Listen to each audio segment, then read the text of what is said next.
of this video is to briefly model for you how to go about editing a document for style. This is going to be the first in a couple of lessons in thinking about technical style. My goal for you is by the end of the semester for you to have a clear understanding of what technical style is and how to incorporate it into your own writing.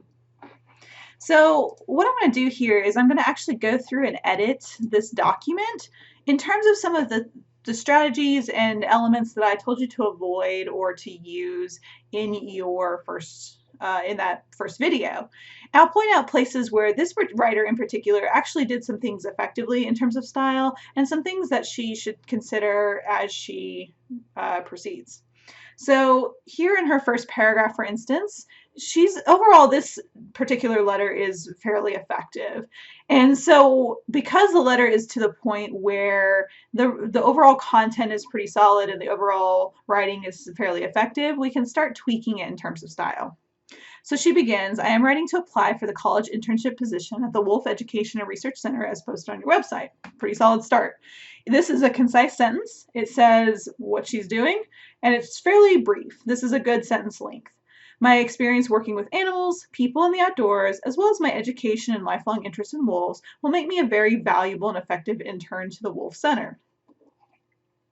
You should have immediately identified the fact that she has a word she should not use, which is very, so we'll delete that out. In addition, there's some other things that she could potentially take out here to make this just a little bit more concise. Valuable and effective possibly don't need both of those words, so she could just say which will make me an effective intern for the Wolf Center. This is that idea of thinking really carefully about the words that you're using. My experience working with animals, peoples, and the outdoors, as well as my education and lifelong interest in wolves.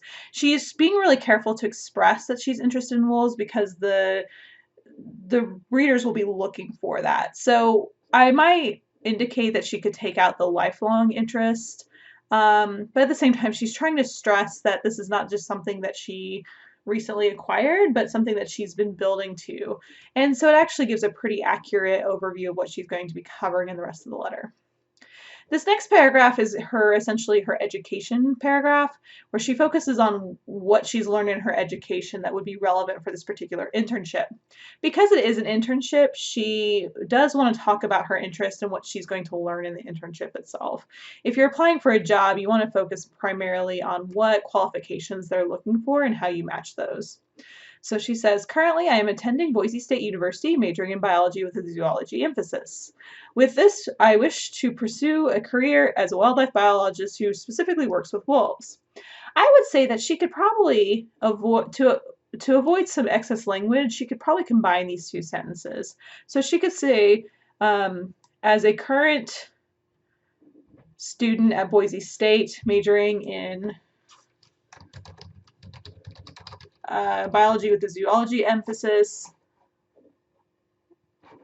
I wish to pursue a career as a wildlife biologist working with wolves. And then we can get that who specifically works with wolves. So as a current student at Boise State University, majoring in biology with a zoology emphasis, I wish to pursue a career as a wildlife biologist working with wolves.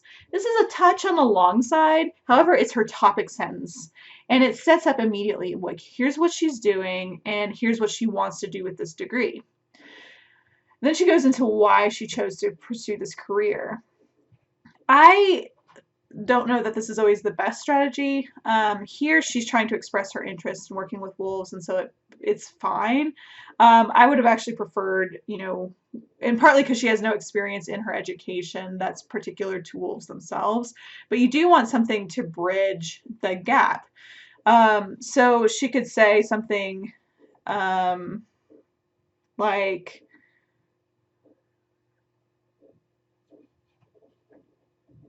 I chose to pursue a career as a wildlife biologist because I thoroughly enjoy working with animals and in the outdoors.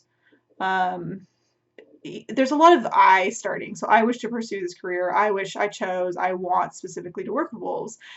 And a lot of this is just a little redundant, and so tweaking that would be beneficial. Partly because she gets a little redundant here. So here, I want to specifically work with wolves because I've always had a deep respect and interest for them, and this has grown over the years and was solidified when I visited the Grizzly and Wolf Discovery Center during one of my trips to Yellowstone, which was a defining moment in my life to see wolves in person, and I only want to work with them more. So as I read that sentence, you're probably like, oh my God, where's the end of the sentence? And that's a little bit of a problem. So it needs to be tweaked to be a little more concise and to break it up. The other thing that you want to pay attention to, especially in a cover letter, is avoiding starting everything with I. So one of the things she could say instead is maybe starting with the example. When I visited the Grizzly and Wolf Center during one of my trips to Yellowstone, um, and saw wolves in person, I wanted to work with them.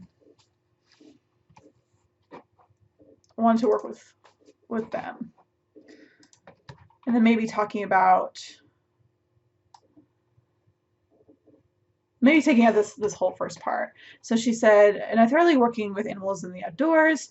When I visited the Grizzly and Wolf Center during one of my trips to Yellowstone and saw wolves in person, I only wanted to work with them more, or not only did it solidify, not only did this trip, so we're being specific here, solidify my respect and interest, but it also made me want to work with them more. And I'm kind of editing here on the fly, but overall, you can hear now when I read this paragraph some of the changes that I made. As a current student at Boise State University, majoring in biology with a zoology emphasis, I wish to pursue a career as a wildlife biologist working with wolves.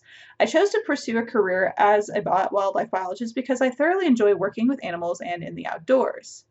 When I visited the Grizzly and Wolf Discovery Center during one of my trips to Yellowstone, and saw wolves in person, not only did this trip solidify my respect and interest, but it also made me want to work with wolves,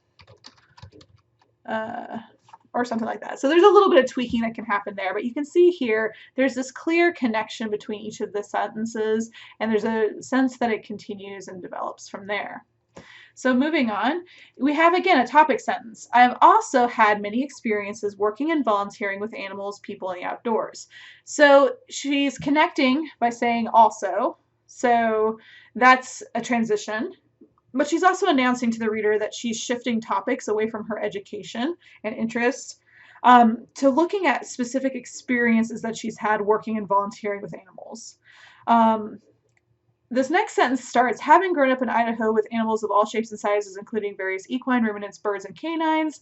The having can be a little tricky to start out with. It's the same as the being or with that being said kind of statement.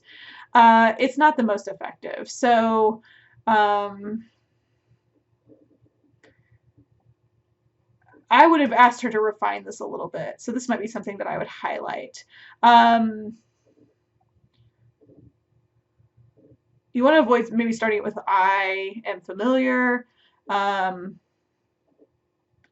maybe something like, because I grew up in Idaho, or just maybe because I grew up around animals of all shapes and sizes, including, or maybe just because I grew up with, or grew up around various equine, ruminants, birds, and canines, and then we're cut out a whole sentence. I'm experienced with both pet and wildlife behaviors, illness, and care. So, yeah, okay. I've also learned compassion, responsibility, and array of knowledge, as well as how to work hard and do everything to the best of my ability. I almost would just recommend that you take out this sentence because it doesn't. When I see this experience with both pet and wildlife behaviors, I immediately want an example. So I have volunteered at the Canyon County Animal Shelter and currently volunteer at the Idaho Humane Society Veterinary Clinic. And if she wants to, she could incorporate some conversation about the compassion and responsibility, but I feel like she wants to show this rather than tell us. So recently I began working at the Idaho Humane Society where I can educate others about animal behaviors, medicines, and needs while also gaining experience and knowledge working with a variety of people in an animal-related field. This sentence is fairly strong, and maybe we can play around with starting it differently. So she could say, instead of I volunteered at the canyon, so maybe finding some way to combine these two ideas together because there's a little bit of redundancy there. Otherwise, it's still pretty solid. The next sentence, I would want a little more detail about that volunteering, but she shifts into another topic because she needs to express to them really quickly that she has been outside and done stuff. So she says, throughout my life, I have also adopted a love of research and observing nature as well as participating in many outdoor activities. And I maybe want her to say like something different than this to transition there. So she could instead say something like,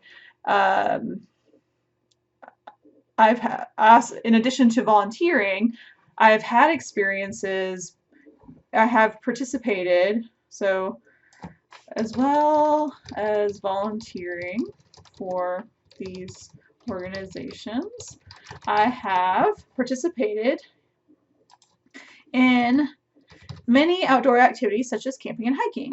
With that being said, and that should just be deleted, for example, so the reason why with that being said is a little problematic is that it's just kind of a weird phrase, but the impulse behind it is good in that it's trying to connect two ideas together. Instead, for example, can take the place and it's a bit more concise.